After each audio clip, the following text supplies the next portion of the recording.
Hello everyone, welcome to study axis. আজ আমরা আলোচনা করব ডাব্লিউবিসিএস ফিলিমসের 1999 থেকে 2020 সাল পর্যন্ত যে সেটটা নিয়ে আমরা আলোচনা করছি, প্রিভিয়াস ইয়ার কোশ্চেনগুলো নিয়ে। সেই কোশ্চেনের আজকে আমরা ভারতের ভূগোলের বাণিজ্য, বন্দর এবং পরিবহন এই চ্যাপ্টারটা সম্পর্কে আজকে আমরা আলোচনা করব। তো চলো শুরু করি আজকের সেশনটি। প্রথম কোশ্চেন দেখো রয়েছে, নিম্নলিখিত কোন দ্রব্যটি রপ্তানি করে ভারতের বৈদেশিক আয় বেশি হয়? অর্থাৎ নিম্নলিখিত দ্রব্যগুলির মধ্যে কোনটি রপ্তানি করে বৈদেশিক আয় সব থেকে বেশি হয়? এখানে কিন্তু রাইট অ্যান্সার হয়ে যাবে কি, চামড়া তোমাদের রপ্তানি করে কিন্তু সবচেয়ে বেশি বৈদেশিক আয় হয়ে থাকে। পরবর্তী কোশ্চেন দেখো রয়েছে, পরবর্তী কোশ্চেনে রয়েছে NH6 যোগ করে, অর্থাৎ এই NH6 যে রয়েছে এটি যোগ করে কাকে কাকে? এখানে রাইট অ্যান্সার হয়ে যাবে কি, এখানে রাইট অ্যান্সার হয়ে যাবে কলকাতা হতে মুম্বাই পর্যন্ত কিন্তু যোগ করে হচ্ছে আমাদের এই NH6। তো দেখো এখানে রয়েছে কলকাতা থেকে মুম্বাই দিয়ে তারপরে গুজরাটে প্রবেশ করে হচ্ছে আমাদের এই NH6। দেখো এবার রয়েছে এই যে ন্যাশনাল হাইওয়ে NH6 রয়েছে, এটি কিন্তু তোমাদের মূলত গুজরাটের সুরাট থেকে কলকাতা পর্যন্ত যায়, অর্থাৎ মুম্বাই হয়ে ভায়া হয়ে কিন্তু তারপরে কলকাতা প্রবেশ করে। তারপরে দেখো এখানে এই যে তোমাদের রয়েছে এই যে ন্যাশনাল হাইওয়ে, এটি আরও একটা নাম রয়েছে, এটি কী নামে পরিচিত? এটি হচ্ছে এশিয়ান হাইওয়ে 46 নামে পরিচিত হচ্ছে আমাদের এই NH6। আর দেখো Mumbai Kolkata highway and great eastern highway নামেও কিন্তু পরিচিত আমাদের এই NH6। পরবর্তী কোশ্চেন দেখো রয়েছে, বিগত শতাব্দীতে দেশের বাহিরে ভারতীয়দের স্থায়ী অভিসরণ কিসের সহিত সম্পর্কিত? এখানে রাইট অ্যান্সার হয়ে যাবে অপশন এ, ব্রেন ড্রেন যে রয়েছে এই ব্রেন ড্রেনের উপর সম্পর্কিত। আচ্ছা, ব্রেন ড্রেন কি? এটা হচ্ছে ব্রেন ড্রেন মানে হচ্ছে মেধা পাচার। মেধা পাচার হচ্ছে, মনে করো কোনো একটা সায়েন্টিস্ট আমাদের দেশে সায়েন্টিস্ট হয়ে, অর্থাৎ আমাদের দেশে তার মেধা রয়েছে এবং সে আমাদের দেশে সায়েন্টিস্ট হয়ে এই আমাদের দেশ যখন তার যে উপযুক্ত বেতন সেটা যখন দিতে পারবে না সায়েন্টিস্টকে, তখন তারা কি করবে? তারা বিদেশে গিয়ে জব করবে বা বিদেশের হয়ে কাজ করবে। তখন কি হয়? ওরা ভালো বেতন দেয়, তার জন্য বিদেশে গিয়ে কাজ করে। এটাকেই বলা হচ্ছে মেধা পাচার। দেখো আমাদের এখানে সায়েন্টিস্ট বড় বড় হয় কিন্তু তারা আমাদের ভারতে কাজ করে না, বেশিরভাগ ক্ষেত্রেই দেখবে। পরবর্তী কোশ্চেন দেখো রয়েছে, সর্বাধিক সড়ক পথ আছে, অর্থাৎ সর্বাধিক সড়ক পথ আছে কোন রাজ্যে? এখানে কিন্তু রাইট অ্যান্সার হয়ে যাবে মহারাষ্ট্র। এই মহারাষ্ট্র রাজ্যে কিন্তু সর্বাধিক সড়ক পথ রয়েছে। অপশন ডি হচ্ছে এখানে রাইট অ্যান্সার। দেখো এরপরে উত্তরপ্রদেশ রয়েছে, তারপরে রয়েছে তামিলনাড়ু এই সড়কের দিক থেকে, তারপরে রয়েছে পশ্চিমবঙ্গ। আর দৈর্ঘ্যের ভিত্তিতে ভারতে কিন্তু সড়ক পথ রয়েছে দ্বিতীয় স্থানে, অর্থাৎ সড়ক পথের দিক থেকে ভারত হচ্ছে দ্বিতীয় স্থানে রয়েছে। আর ভারতের দীর্ঘতম জাতীয় সড়ক পথের নাম কি? NH44 হচ্ছে ভারতের দীর্ঘতম জাতীয় সড়ক। কারণ হচ্ছে এর আগে ছিল NH7, পরবর্তীকালে এটা হয় তোমাদের 44 হয় কিন্তু ভারতের দীর্ঘতম জাতীয় সড়ক। এবং যা কী হয়, শ্রীনগর থেকে কন্যাকুমারী পর্যন্ত কিন্তু বিস্তৃত। আর এর দৈর্ঘ্য হচ্ছে কত? 3745 কিমি দৈর্ঘ্য হচ্ছে আমাদের এই এটা NH44 দৈর্ঘ্য হচ্ছে 3745 কিমি। আর দেখো ভারতের ক্ষুদ্রতম জাতীয় সড়কপথটির নাম কি? ভারতের ক্ষুদ্রতম জাতীয় সড়কপথটির নাম কিন্তু হচ্ছে NH47A, যেটি কেরলের কুড্ডানুর থেকে উইলিংডন দ্বীপ পর্যন্ত কিন্তু বিস্তৃত। আর এই সড়কপথের দৈর্ঘ্য মাত্র 6 কিমি হচ্ছে এই সড়কপথের দৈর্ঘ্য। পরবর্তী কোশ্চেন দেখো রয়েছে, কোন অঞ্চলে মুক্তার চাষ হয়? অর্থাৎ মুক্তার চাষ কোন অঞ্চলে হয়? এখানে রাইট অ্যান্সার হচ্ছে তুতিকোরিন। এই তুতিকোরিন অঞ্চলে কী হয়? মুক্তার চাষ হয়। আর এটি রয়েছে কোথায়? এটি তামিলনাড়ুতে রয়েছে। এই তুতিকোরিন এই অঞ্চলে কিন্তু মুক্তার চাষ হয়ে থাকে। পরবর্তী কোশ্চেন দেখো রয়েছে, কোন দেশের সঙ্গে ভারতের রপ্তানি বাণিজ্য সর্বাধিক রয়েছে? অর্থাৎ নিম্নলিখিত দেশগুলির মধ্যে কোন দেশের সঙ্গে রপ্তানি বাণিজ্য সর্বাধিক রয়েছে? তো দেখো এখানে রাইট অ্যান্সার হয়ে যাচ্ছে কি, আমেরিকা যুক্তরাষ্ট্র হচ্ছে এখানে রাইট অ্যান্সার। আর এখান থেকে দেখো তোমরা মনে রাখবে সেটা হচ্ছে আমাদের ভারতবর্ষের সঙ্গে রপ্তানি বাণিজ্য সবচেয়ে বেশি হয় কিন্তু চীনের সঙ্গে। আর এখান থেকে যেটা দেখবো সেটা হচ্ছে যে এই যে চীন রয়েছে, চীন এখন ভারতের বৃহত্তম বাণিজ্য সহযোগী একটি দেশ কিন্তু। আর এটি বছরে বর্তমানে প্রায় 10,000 কোটি ডলারের বাণিজ্য হয় এই তোমাদের চীনের সঙ্গে। তার ভারসাম্যের 2/3 চীনের পক্ষে, অর্থাৎ যে বাণিজ্যটা হয় সেই বাণিজ্যের মধ্যে 2/3 অর্থাৎ 3/2 কিন্তু চীন নিয়ে যায়। 2018 সালে ভারত এবং চীনের বাণিজ্যিক পরিমাণ ছিল কত? 9,600 কোটি ডলার। পরবর্তী কোশ্চেন দেখো রয়েছে, নিম্নোক্ত কোন সামগ্রী থেকে ভারতের সর্বাধিক বৈদেশিক মুদ্রা উপার্জিত হয়? অর্থাৎ কোনটা থেকে বৈদেশিক মুদ্রা সবচেয়ে বেশি উপার্জিত হয়? এখানে কিন্তু রাইট অ্যান্সার হয়ে যাবে কি, এখানে রাইট অ্যান্সার হচ্ছে অপশন বি, চর্ম এবং চর্মজাত দ্রব্য হবে এখানে রাইট অ্যান্সার। তো চলো পরবর্তী কোশ্চেন দেখে নেই। তো এখানে দেখো NH-34 যোগাযোগ করে, NH-34 কার সঙ্গে যোগাযোগ করে, এখানে কিন্তু রাইট অ্যান্সার হয়ে যাচ্ছে কি, এখানে রাইট অ্যান্সার হচ্ছে কলকাতা থেকে যে শিলিগুড়ি রয়েছে, এই কলকাতা থেকে শিলিগুড়ি কিন্তু যোগাযোগ করে NH-34, এই অপশান সি হচ্ছে এখানে রাইট অ্যান্সার। তো পরবর্তী কোশ্চেন দেখো রয়েছে, ভারতের কোন প্রদেশে মাথাপিছু আয় সর্বাধিক? ভারতের মধ্যে কোন প্রদেশে মাথাপিছু আয় সর্বাধিক রয়েছে? এখানে কিন্তু রাইট অ্যান্সার কোনটি হবে? এখানে রাইট অ্যান্সার হচ্ছে অপশন সি, গোয়া হচ্ছে কিন্তু এখানে রাইট অ্যান্সার। দেখো অপশন সি হচ্ছে এখানে রাইট অ্যান্সার। তারপরে দেখো এখানে ভারতের কোন রাজ্যের মানুষের মাথাপিছু আয় সর্বাধিক, অর্থাৎ এখানে কিন্তু গোয়ায় হচ্ছে কি, ভারতে গোয়ায় সর্বাধিক রয়েছে মাথাপিছু আয়। আর মাথাপিছু গড় আয়ের প্রায় 4 লক্ষ, মানে প্রায় 4.5 লক্ষ হচ্ছে মাথাপিছু গড় আয় এখানে। 2018 এবং 18 থেকে 19 এই তথ্য অনুযায়ী এখানে গড় আয় হচ্ছে 4.5 লক্ষ মাথাপিছু। পরবর্তী কোশ্চেন দেখো রয়েছে, কোন বছরে রেলওয়ে বোর্ড স্থাপিত হয়? ভারতে যে রেলওয়ে বোর্ড স্থাপিত হয় এটা কোন বছরে হয়? এটা কিন্তু 1905 সালে, অপশন এ হচ্ছে এখানে রাইট অ্যান্সার। 1905 সালে এই রেলওয়ে বোর্ড গঠিত হয়। 1905 সালে লর্ড কার্জনের প্রথম এই ভারত সরকারের রেলওয়ে বোর্ড নিযুক্ত করেছিল, কিন্তু প্রথম এই ভারত সরকারের রেলওয়ে বোর্ডটি গঠন করে 1905 সালে লর্ড কার্জন। আর দেখো ভারতে 17টি কি, এখন বর্তমানে ভারতে 17টি রেলওয়ে জোনে রয়েছে, বিভক্ত রয়েছে। আর 1853 সালের এপ্রিল মাসে ভারতীয় রেলপথের সূচনা হয়। মুম্বাই থেকে থানে পর্যন্ত বিস্তৃত এই পথ। আর এই রেলপথের দৈর্ঘ্য ছিল কত? মাত্র 34 কিলোমিটার কিন্তু এই রেলপথের দৈর্ঘ্য ছিল। আর দেখো ভারতের সিকিম রাজ্য রয়েছে, ভারতের কিন্তু সিকিম রাজ্যে কোনো রেলপথ নেই, এটা কিন্তু তোমরা মনে রাখবে ভালো করে। আর ভারতে প্রথম মনোরেলের সূচনা হয় কিন্তু 2014 সালে, এটাও ভালো করে মনে রাখবে কারণ এটা সাম্প্রতিক ঘটনা। তারপরে দেখো রয়েছে, ভারতে রেলপথের মোট দৈর্ঘ্য 67,368 কিমি কিন্তু রয়েছে। আর এর মধ্যে ব্রডগেজ লাইন সব থেকে বেশি রয়েছে, ব্রডগেজ লাইন কি সব থেকে বেশি রয়েছে ভারতে। পরবর্তী কোশ্চেন দেখে নেবো। দেখো পরবর্তী কোশ্চেন রয়েছে, ল্যাম্পস কাকে বলে? অর্থাৎ এখানে ল্যাম্পস কাকে বলে, এখানে রাইট অ্যান্সার কোনটা হবে? এখানে কিন্তু রাইট অ্যান্সার হয়ে যাচ্ছে অপশন বি, অর্থাৎ বৃহৎ বহুমুখী যে সমবায় সমিতি রয়েছে এটাকে কি বলা হয়? তোমার ল্যাম্পস বলা হয়। পরবর্তী কোশ্চেন দেখো রয়েছে, গোল্ডেন কোয়াড্রিল্যাটেরাল কি, অর্থাৎ এই সোনালী চতুর্ভুজ কি অ্যাকচুয়ালি? এখানে কিন্তু রাইট অ্যান্সার কী হয়ে যাবে? এখানে রাইট অ্যান্সার হচ্ছে অপশন বি, অর্থাৎ জাতীয় হাইওয়ে উন্নয়ন প্রকল্প হচ্ছে এই তোমাদের সোনালী চতুর্ভুজ। অপশন বি হচ্ছে এখানে রাইট অ্যান্সার। চলো সোনালী চতুর্ভুজ একটু জেনে নেই কি। সোনালী চতুর্ভুজ কিন্তু 1999 সালে 2 January national highway authority of India, যেটাকে বলা হয় NHAI, এটি কিন্তু ভারতের 4টি মেট্রোপলিটন শহর যেমন রয়েছে কলকাতা, দিল্লি, মুম্বাই, চেন্নাই, একে কিন্তু কি করে, সড়ক পথে যুক্ত করে। আর এই যে সড়ক পথে যুক্ত করে এটাকেই বলা হয় কি, সোনালী চতুর্ভুজ। আর এখানে দিল্লি থেকে মুম্বাই পর্যন্ত কত দূরত্ব রয়েছে? এখানে দিল্লি থেকে যে মুম্বাই রয়েছে এখানে দূরত্ব রয়েছে 1419 কিমি। তারপরে মুম্বাই থেকে যে তোমার চেন্নাই রয়েছে, এই মুম্বাই থেকে চেন্নাই এখানে দূরত্ব রয়েছে 1290 কিমি। তারপরে দেখো রয়েছে কলকাতা থেকে তোমাদের এই কলকাতা থেকে কিন্তু তারপরে রয়েছে চেন্নাই পর্যন্ত, এই কলকাতা থেকে চেন্নাই পর্যন্ত দৈর্ঘ্য রয়েছে 1684 কিমি, যেটা হচ্ছে দীর্ঘতম সবচেয়ে। আর কলকাতা থেকে দিল্লি পর্যন্ত যে দৈর্ঘ্যটা রয়েছে এখান থেকে এই পর্যন্ত, সেটা দৈর্ঘ্য রয়েছে 1430 কিমি। পরবর্তী কোশ্চেন দেখো রয়েছে, ভারতের কোন শহরে ভূগর্ভস্থ রেল প্রথম প্রচলন শুরু হয়েছে? অর্থাৎ ভারতের মধ্যে কোন শহরে ভূগর্ভস্থ রেল প্রথম চালু হয়েছিল? এখানে কিন্তু রাইট অ্যান্সার কোনটি হবে? এখানে রাইট অ্যান্সার হয়ে যাবে আমাদের কলকাতা। অপশন ডি হচ্ছে এখানে রাইট অ্যান্সার। আর এটা চালু হয় কত সালে? 1984 সালে কিন্তু এটি চালু হয়। আর দ্বিতীয় রয়েছে কি দিল্লি, দিল্লিতে চালু হয় কত সালে? 2002 সালে কিন্তু দিল্লিতে চালু হয়। দেখো 1952 সালে ভারতে 6টি রেল অঞ্চল স্থাপিত হয়। আর ভারতের অর্থনীতি সমৃদ্ধির মুখে দেখার সঙ্গে সঙ্গে ভারতের রেলওয়ে উৎপাদনের পুরোটাই দেশে উৎপাদিত হতে থাকে। 1985 সালে স্টিল ইঞ্জিনের বদলে কি হয়? ডিজেল ইঞ্জিন এবং ইলেকট্রিক লোকোমোটিভ ইঞ্জিন কিন্তু চালু হয় আমাদের স্টিম ইঞ্জিনের পরিবর্তে। এটা এখান থেকে মনে রাখবে, স্টিম ইঞ্জিনের পরিবর্তে কত সালে ডিজেল ইঞ্জিন ও ইলেকট্রিক লোকোমোটিভ ইঞ্জিন চালু হয়? 1985 সালে, এটা মনে রাখবে। পরবর্তী কোশ্চেন দেখো রয়েছে, কোনটি বা কোন রাস্তাটি NH2 বলা হয়? অর্থাৎ নিম্নলিখিত রাস্তাগুলির মধ্যে কোনটিকে NH2 বলা হয়?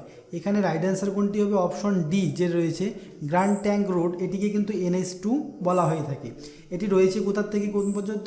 এটা কিন্তু রয়েছে কলকাতা থেকে দিল্লি পর্যন্ত। আর এর দৈর্ঘ্য রয়েছে কত? 1465 কিমি। বর্তমানে কিন্তু এর নাম পরিবর্তন করা হয়েছে, এটির নাম NH2 আর নেই এখন কিন্তু এর নাম হচ্ছে NH19 অর্থাৎ NH19, এটা হচ্ছে বর্তমান নাম। আর দেখো বর্তমানে এই NH2 নাম কার দেওয়া হয়েছে? NH2 নাম বর্তমানে কিন্তু আসাম থেকে ডিব্রুগড়ের যে পথটা, তোমার আসামের ডিব্রুগড় থেকে মিজোরাম পর্যন্ত যে পথটা রয়েছে সেটাকেই কিন্তু বলা হচ্ছে কি NH2। ভারতের সড়কপথের মোট দৈর্ঘ্য কত রয়েছে? ভারতের সড়কপথের মোট দৈর্ঘ্য রয়েছে 56,03,293 কিমি কিন্তু রয়েছে। পরবর্তী কোশ্চেন দেখো রয়েছে, নিম্নলিখিত কোনটি বা কোন জোরটি সঠিক নয়? অর্থাৎ নিম্নলিখিত জোরগুলির মধ্যে কোনটি সঠিক নয়? এখানে রাইট অ্যান্সার কোনটি হবে? এখানে কিন্তু রাইট অ্যান্সার হয়ে যাবে হচ্ছে আমাদের অপশন সি, হচ্ছে গুজরাট কান্দালা, এটি হয়ে যাবে কি রাইট অ্যান্সার, অর্থাৎ অপশন সি হচ্ছে রাইট অ্যান্সার। দেখো এই জোটটি কিন্তু ঠিক, কারণ হচ্ছে গুজরাটেই কিন্তু এই কান্দালা রয়েছে, এটা ঠিক। তো এখান থেকে দেখো তোমরা প্যারাদ্বীপ কোথায় রয়েছে? প্যারাদ্বীপ কিন্তু রয়েছে আমাদের একদম এই যে রয়েছে উড়িষ্যা, এই উড়িষ্যাতে কিন্তু প্যারাদ্বীপ রয়েছে। তাহলে প্যারাদ্বীপ উড়িষ্যায় রয়েছে, কিন্তু এখানে বলা রয়েছে কি মহারাষ্ট্রে রয়েছে প্যারাদ্বীপ, এখানে বলা রয়েছে মহারাষ্ট্র। তাহলে এটা রাইট অ্যান্সার কিন্তু হচ্ছে উড়িষ্যা প্যারাদ্বীপ, তাহলে এটা হবে না। তারপরে দেখো অপশন সিতে রয়েছে তামিলনাড়ু ম্যাঙ্গালোর, তাহলে ম্যাঙ্গালোর কোথায় রয়েছে সেটা দেখে নেবো। দেখো ম্যাঙ্গালোর কিন্তু তামিলনাড়ুতে নেই, তামিলনাড়ুতে হচ্ছে এন্নোর, তারপরে হচ্ছে পন্ডিচেরি, তারপরে হচ্ছে নাগাপত্তিনিয়াম, তারপরে হচ্ছে তুতিকোরিন, এই বন্দরগুলি কিন্তু রয়েছে তামিলনাড়ুতে। তাহলে ম্যাঙ্গালোর কোথায় রয়েছে? ম্যাঙ্গালোর দেখো রয়েছে আমাদের কেরলের উপকূলে, বা কেরলের উপকূল ভাগে কিন্তু রয়েছে ম্যাঙ্গালোরটি, তাহলে এটাও ঠিক নয়। তারপরে দেখো রয়েছে অপশন ডিতে কর্ণাটক তুতিকোরিন। দেখো একটু আগে দেখলাম তুতিকোরিন কোথায় রয়েছে? তুতিকোরিন কিন্তু রয়েছে আমাদের তামিলনাড়ুতে, তাহলে এটি একটাও ঠিক নয়। তাহলে এখানে একমাত্র ঠিক হচ্ছে অপশন সি গুজরাট কান্দালা, এটি কিন্তু ঠিক। দেখো এখানে আরও অনেকগুলো বন্দরের নাম দেওয়া রয়েছে, তোমরা দেখে নেবে যে কোনটি কোন রাজ্যে রয়েছে। এটা হচ্ছে উড়িষ্যা, এটা হচ্ছে তোমাদের পশ্চিমবঙ্গ, তারপরে এটা হচ্ছে অন্ধ্রপ্রদেশ, তারপরে এদিকে রয়েছে এটা হচ্ছে আমাদের তামিলনাড়ু, তারপরে কেরল, এখানে রয়েছে কর্ণাটক, তারপরে রয়েছে মহারাষ্ট্র, তারপরে হচ্ছে এটা গুজরাট। গুজরাটে সবচেয়ে বেশি বন্দর রয়েছে, দেখো এখানে কান্দালায় যে রয়েছে এখানে গুজরাটে, আর এখানে অনেকগুলো বন্দর রয়েছে, তোমরা এগুলো দেখে নেবে। তো দেখো এখানে রয়েছে পশ্চিম উপকূলের কোন বন্দরে কৃত্রিম পোতাশ্রয় আছে? অর্থাৎ এখানে পশ্চিম উপকূলের মধ্যে কোন বন্দরটিতে কৃত্রিম পোতাশ্রয় রয়েছে? দেখো এগুলোর মধ্যে কোচিন কিন্তু একটা প্রাকৃতিক বন্দর, কান্দালাও একটি প্রাকৃতিক বন্দর, মারমাগাঁও একটি হচ্ছে প্রাকৃতিক বন্দর। এখানে কিন্তু একমাত্র নিউ ম্যাঙ্গালোর যে রয়েছে, এই নিউ ম্যাঙ্গালোর হচ্ছে কি একটি কৃত্রিম বন্দরে, এটাই কিন্তু হবে রাইট অ্যান্সার, অপশন ডি হচ্ছে এখানে রাইট অ্যান্সার। আর এটি রয়েছে কোথায়? কেরলে রয়েছে এই ম্যাঙ্গালোর দ্বীপটি, তোমার ম্যাঙ্গালোর বন্দরটি। পরবর্তী কোশ্চেন দেখো রয়েছে, পৃথিবীর দীর্ঘতম রেলওয়ে প্ল্যাটফর্ম, এই পৃথিবীর দীর্ঘতম রেলওয়ে প্ল্যাটফর্ম কোনটি? এখানে রাইট অ্যান্সার হয়ে যাবে কি, এখানে কিন্তু রাইট অ্যান্সার হয়ে যাবে গোরক্ষপুর, এখানে খড়গপুর দেওয়া রয়েছে, এখানে গোরখপুর হবে রাইট অ্যান্সার। দেখো ভারতের দীর্ঘতম রেলপথ কি? ভারতের দীর্ঘতম রেলপথ কিন্তু হচ্ছে কি, ভারতের দীর্ঘতম রেলপথ হচ্ছে ডিব্রুগড় থেকে কন্যাকুমারী পর্যন্ত যে রেলপথটি রয়েছে সেটি কিন্তু হচ্ছে ভারতের দীর্ঘতম রেলপথ, যার দৈর্ঘ্য হচ্ছে 4,233 কিমি। আর ভারতের দার্জিলিং জেলায় তোমার দার্জিলিংয়ের হিমালয়ের যে রেলপথ রয়েছে এটা 1999 সালে, এবং নীলগিরি পর্বতের যে রেলপথটি রয়েছে সেটি 2005 সালে, এবং কলকাতা সিমলা রেলপথটি রয়েছে সেটি কিন্তু 2008 সালে কিন্তু পার্বত্য রেলপথ হিসাবে ইউনেস্কো যে রয়েছে এই ইউনেস্কো কিন্তু ওয়ার্ল্ড হেরিটেজ সাইট হিসাবে ঘোষণা করে বা স্বীকৃতি দেয়। দেখো তাহলে কি দার্জিলিংটা দেয় তোমার হচ্ছে দার্জিলিংয়ের হিমালয় রেলপথটা হচ্ছে 1999 সালে, নীলগিরি পার্বত্য রেলপথ হচ্ছে 2005 সালে, কলকাতা সিমলা রেলপথ হচ্ছে 2008 সালে কিন্তু ইউনেস্কো তোমাদের ওয়ার্ল্ড হেরিটেজ সাইট হিসাবে স্বীকৃতি দেয়। এরপরে দেখো রয়েছে যে ভারতীয় রেলের জনক বলা হয় কাকে? ভারতীয় রেলের জনক বলা হয় কিন্তু লর্ড ডালহৌসিকে। আর ভারতের প্রথম যাত্রীবাহী রেলের সূচনা হয় 16 এপ্রিল 1853 সালে। এটা মুম্বাইয়ের বোরি বন্দর থেকে থানে পর্যন্ত 34 কিমি পথ কিন্তু ছিল। এই তোমার প্রথম যে রেলটা শুরু হয় রেলপথ সেটি কিন্তু প্রথম 34 কিমি পথ ছিল। ভারতের তথা বিশ্বের দীর্ঘতম রেলপথ বা রেলওয়ে প্ল্যাটফর্ম হচ্ছে কি গোরখপুর, যেটা একটু আগে বললাম। আর উত্তরপ্রদেশে গোরখপুর রয়েছে কিন্তু এটি। আর এটির দৈর্ঘ্য কত? এটির কিন্তু দৈর্ঘ্য হচ্ছে 4,483 ফুট। পরবর্তী কোশ্চেন দেখো রয়েছে ভারতের সর্ববৃহৎ জাহাজ নির্মাণ কারখানা। ভারতের মধ্যে সর্ববৃহৎ জাহাজ নির্মাণ কারখানা কোথায় রয়েছে?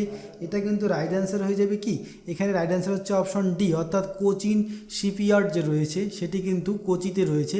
এটি কিন্তু হচ্ছে সর্ববৃহৎ জাহাজ নির্মাণ কারখানা। এখান থেকে জানবো ভারতের প্রথম বিমান চলাচল শুরু হয় কত সালে? 1911 সালে কিন্তু শুরু হয়। আর 1932 সালে জেআরডি টাটা প্রথম মুম্বাই বিমানযাত্রা দ্বারা তোমার মুম্বাই বিমানযাত্রা দ্বারা কিন্তু ভারতের নিয়ন্ত্রিত বিমান চলাচলের সূচনা করেন। পরবর্তী কোশ্চেন দেখো রয়েছে তুতিকোরিন নামক গুরুত্বপূর্ণ যে মৎস্য বন্দরটি রয়েছে সেটি কোন উপকূল ভাগে রয়েছে? এটা রাইট অ্যান্সার কোনটি হবে? এটার কিন্তু রাইট অ্যান্সার হচ্ছে করমণ্ডল উপকূল, অপশন বি হচ্ছে এখানে রাইট অ্যান্সার। তো তোমরা একটু দেখে নাও, আমাদের একটা ম্যাপ রয়েছে সেখানে দেখে নেবে যে কোন উপকূল ভাগটাকে কি বলা হয়। দেখো গুজরাটের উপকূল ভাগটাকে গুজরাট উপকূল বলে, আর মহারাষ্ট্রের উপকূল ভাগটাকে বলা হচ্ছে কি কোঙ্কণ উপকূল, আর গোয়া আর কর্ণাটকের উপকূল ভাগটাকে বলা হচ্ছে কর্ণাটক উপকূল। তারপরে রয়েছে দেখো কেরলেরটাকে পুরোপুরি মালাবার উপকূল বলা হচ্ছে, আর তামিলনাড়ু যেটা রয়েছে সেটাকে বলা হচ্ছে করমণ্ডল উপকূল। আর এখানে তুতিকোরিনটা রয়েছে কোথায়? তামিলনাড়ুতে, এই জন্যই কিন্তু এটাকে বলা হচ্ছে করমণ্ডল উপকূল। আর অন্ধ্রপ্রদেশেরটাকে বলা হচ্ছে অন্ধ্র উপকূল, আর উড়িষ্যা উপকূল ভাগটাকে কি বলা হয়? উৎকল উপকূল। আর পশ্চিমবঙ্গের উপকূল ভাগটাকে কিন্তু একসঙ্গে উড়িষ্যার সঙ্গে উৎকল উপকূল বলা হয়ে থাকে। পরবর্তী কোশ্চেন দেখো রয়েছে বোকারো ইস্পাত কারখানা কোন দেশের যৌথ উদ্যোগে স্থাপিত হয়? বোকারো যে ইস্পাত কারখানাটি গড়ে উঠেছে সেটি কোন দেশের যৌথ উদ্যোগে গড়ে উঠেছে? এটি কিন্তু রাইট অ্যান্সার হয়ে যাবে কি অপশন ডি হচ্ছে এখানে রাইট অ্যান্সার। সোভিয়েত ইউনিয়নের সহযোগিতায় কিন্তু এটি গড়ে ওঠে। আর দেখো এটি তৃতীয় পঞ্চবার্ষিকী পরিকল্পনায় গড়ে ওঠে, বোকারো নদীর উপর কিন্তু এটি গড়ে ওঠে। এই বোকারো ইস্পাত কারখানা বোকারো নদীর উপর গড়ে ওঠে। আর ভারতের বৃহত্তম লৌহ ইস্পাত কারখানার নাম কি? ভারতের বৃহত্তম লৌহ ইস্পাত কারখানার নাম হচ্ছে কিন্তু ভিলাই, যেটি তুন্ডোলা নদীর উপর গড়ে ওঠে। এটি ছত্তিশগড় রাজ্যে রয়েছে। আর সোভিয়েত ইউনিয়নের সহযোগিতায় গড়ে ওঠে দ্বিতীয় পঞ্চবার্ষিকী পরিকল্পনায়। আর দেখো তারপরে রয়েছে এরপরে দুর্গাপুর দেখে নিই। দুর্গাপুর যে রয়েছে সেটি কিন্তু দামোদর নদীর উপর গড়ে উঠেছে, এটি ব্রিটেনের সহযোগিতায় গড়ে ওঠে। এটি পশ্চিমবঙ্গের একটি লৌহ ইস্পাত কেন্দ্র, এটিও কিন্তু দ্বিতীয় পঞ্চবার্ষিকী পরিকল্পনায় গড়ে ওঠে। তারপরে জানবো রৌরকেল্লা সম্পর্কে। রৌরকেল্লা কিন্তু ব্রাহ্মণী নদীর উপর গড়ে উঠেছে, এটি জার্মানির সহযোগিতায় গড়ে ওঠে, এটি রয়েছে উড়িষ্যা রাজ্যে, এটি দ্বিতীয় পঞ্চবার্ষিকী পরিকল্পনায় এটাও গড়ে ওঠে। তারপরে বৃহত্তম একটি বেসরকারি শিল্পকেন্দ্র রয়েছে, সেটার নাম কি? সেটা কিন্তু একটু মনে রাখবে, বৃহত্তম বেসরকারি শিল্পকেন্দ্র সেটি হচ্ছে জামশেদপুর। পরবর্তী কোশ্চেন দেখো রয়েছে গুরুত্ব অনুসারে নিচের উপাদানগুলির মধ্যে সহজলভ্যতা ভারতের লৌহ ইস্পাত শিল্পের অবস্থান নির্ণয়ে প্রভাবিত করে। গুরুত্ব অনুসারে কোনটি প্রভাবিত করে লৌহ ইস্পাত শিল্পকে? এখানে রাইট অ্যান্সার কোনটি হবে? এখানে কিন্তু রাইট অ্যান্সার হচ্ছে অপশন এ, লৌহ আকরিক এক হবে। 2 নাম্বার হচ্ছে কোকিং কয়লা, অর্থাৎ সবচেয়ে বেশি গুরুত্ব রয়েছে কার? লৌহ আকরিক। তারপরে রয়েছে কোকিং কয়লার প্রয়োজন রয়েছে, তারপরে চুনাপাথর, তারপরে হচ্ছে ম্যাঙ্গানিজ। এগুলো কিন্তু তারপরে রয়েছে। প্রথমে রয়েছে লৌহ আকরিক, তারপরে রয়েছে কোকিং কয়লা, তারপরে রয়েছে চুনাপাথর, তারপরে হচ্ছে ম্যাঙ্গানিজ। পরবর্তী কোশ্চেন দেখো রয়েছে ভারতের বৃহত্তম জাহাজ নির্মাণকারী সংস্থা হলো, অর্থাৎ ভারতের বৃহত্তম জাহাজ নির্মাণকারী সংস্থা, এটা একবার বলা হয়ে গেছে। রাইট অ্যান্সার কোনটি হবে? অপশন ডি হবে এখানে রাইট অ্যান্সার। কোচিন শিপইয়ার্ড যেটি রয়েছে কোচিতে, সেটি হচ্ছে আমাদের ভারতের বৃহত্তম জাহাজ নির্মাণকারী সংস্থা। পরবর্তী কোশ্চেনে দেখো রয়েছে নিম্নলিখিতগুলির মধ্যে কোনটি বন্দরে স্বাভাবিক পোতাশ্রয় রয়েছে? অর্থাৎ নিম্নলিখিত যে বন্দরগুলি রয়েছে কোন বন্দরে স্বাভাবিক পোতাশ্রয় রয়েছে? এখানে রাইট অ্যান্সার কোনটি হবে? এখানে কিন্তু রাইট অ্যান্সার হয়ে যাবে আমাদের বিশাখাপত্তনমে কিন্তু একটি স্বাভাবিক পোতাশ্রয় রয়েছে। আর বাকি যে অপশানগুলো রয়েছে সবগুলোই কিন্তু কৃত্রিম পোতাশ্রয়। যেমন চেন্নাই রয়েছে, চেন্নাই আমরা জানি কি তামিলনাড়ুতে রয়েছে, এটি 1885 সালে গড়ে ওঠে, এটি একটি কৃত্রিম পোতাশ্রয়। তারপরে রয়েছে হলদিয়া, হলদিয়া হচ্ছে পশ্চিমবঙ্গে রয়েছে, এটি 1885 সালে গড়ে ওঠে, আর এটি হচ্ছে নদী বন্দর এবং একে কৃত্রিম পোতাশ্রয়ও বলা হয়। তাহলে এটিও কৃত্রিম পোতাশ্রয় হলো। আর তুতিকোরিন, যেটাকে নিউ তুতিকোরিন বলা হয়, এই নিউ তুতিকোরিন কিন্তু তামিলনাড়ুতে রয়েছে, এটি হচ্ছে একটি সমুদ্র বন্দর, এটি কিন্তু কৃত্রিম পোতাশ্রয় এটিও একটি কৃত্রিম পোতাশ্রয়, এটি কিন্তু স্বাভাবিক পোতাশ্রয় নয়। একমাত্র অপশন বি হচ্ছে এখানে রাইট অ্যান্সার, অপশন বি হচ্ছে একটি স্বাভাবিক পোতাশ্রয়। পরবর্তী কোশ্চেন দেখো রয়েছে জাতীয় সড়ক বনগাঁর সঙ্গে কলকাতার যোগাযোগ স্থাপন করেছে। জাতীয় সড়ক বনগাঁর সঙ্গে কলকাতার যোগাযোগ স্থাপন করেছে কোন সড়কটি? এখানে কিন্তু রাইট অ্যান্সার হচ্ছে অপশন এ, অর্থাৎ জাতীয় সড়ক 35 নম্বর যে জাতীয় সড়কটি রয়েছে সেটি কিন্তু কলকাতা থেকে বনগাঁ পর্যন্ত যোগাযোগ স্থাপন করেছে।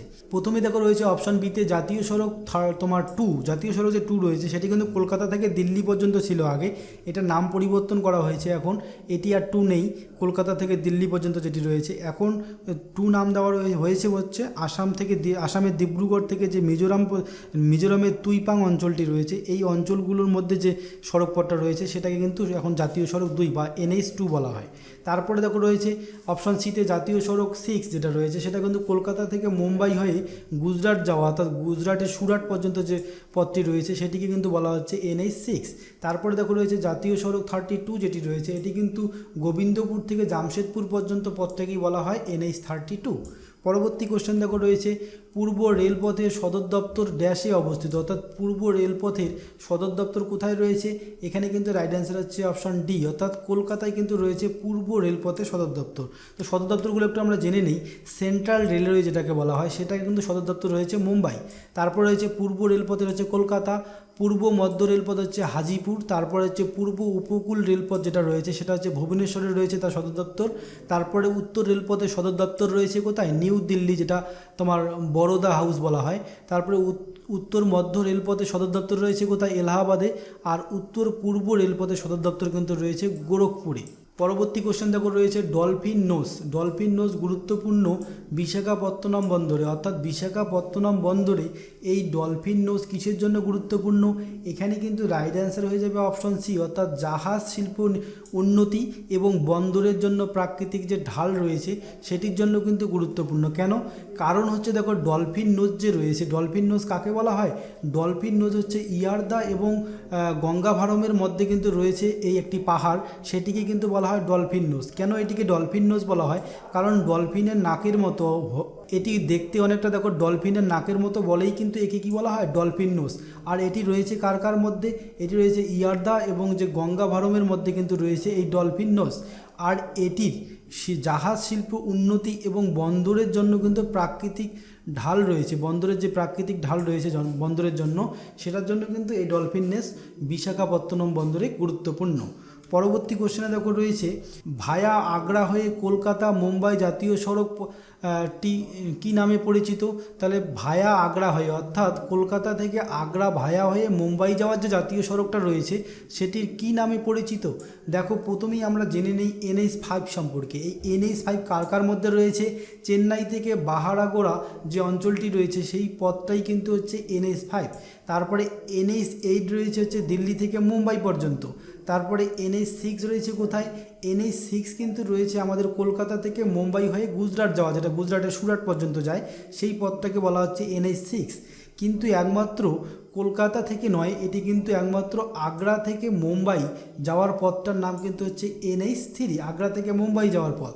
কিন্তু দেখো এই যে NH3 কিন্তু কোনো NH3 পথ আমাদের কলকাতার সঙ্গে ডাইরেক্ট কানেক্ট নেই। এই NH3 পথটি আমাদের কলকাতা থেকে আগ্রা যেয়ে তারপরে মুম্বাইয়ে ঢুকতে হয় বলে NH3টা দিয়ে, তার জন্য এটাকে কি বলা হচ্ছে, এখানে কিন্তু আমরা এই NH3টাকে আমরা রাইট অ্যান্সার ধরে নেব, অপশন সিটাকে এখানে রাইট অ্যান্সার ধরে নেব।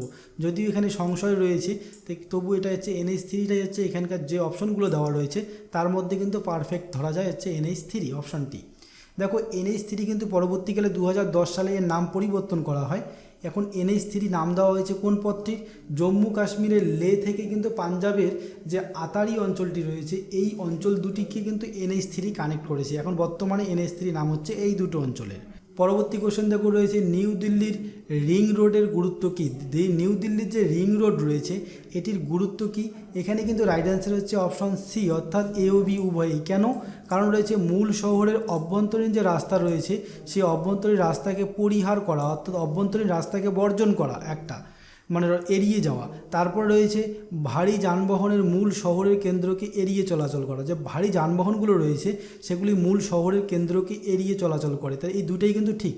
তোমরা এখানে দেখো আমাদের যে তোমার নিউ দিল্লির যে রিং রোড রয়েছে, নিউ দিল্লির রিং রোডটা কিন্তু এই যে এইটি রয়েছে নিউ দিল্লির রিং রোড। দেখো এটা কি করে, এই রোডটা হচ্ছে সেই ধরনের রোড, এটা কিন্তু যেখানে জনঘনত্বপূর্ণ রয়েছে যে শহরগুলি, সেই জনঘনত্বপূর্ণ শহরগুলির তোমার বায়ু দূষণের পরিমাণ কমানোর জন্য এবং সেই শহরের যানজট কমানোর জন্য কিন্তু এই পথগুলি তোমার চালু করা হয়ে থাকে। আর এটিকে রিং রোড বলা হয়। আর এটি সবসময় কিন্তু শহরের মূল শহরটি যে ঘিঞ্জিপূর্ণ শহরটি রয়েছে, মূল যে জনসংখ্যাপূর্ণ স্থানটি রয়েছে সেটাকে পরিহার করে চলে সবসময়, এটা একটু তার সাইড দিয়ে চলে। আর এর জন্যই কিন্তু মূল শহরের অভ্যন্তরীণ রাস্তাকে পরিহার করে। তারপর হচ্ছে ভারী যানবাহন মূল শহরের কেন্দ্রকে এড়িয়ে চলাচল করে, এই দুটোই হচ্ছে এখানে রাইট অ্যান্সার, অপশন সি হচ্ছে এখানে রাইট অ্যান্সার। তো বন্ধুরা আজকের ভিডিওটা এই পর্যন্তই ছিল। সম্পূর্ণ ভিডিও দেখার জন্য তোমাদের অসংখ্য ধন্যবাদ।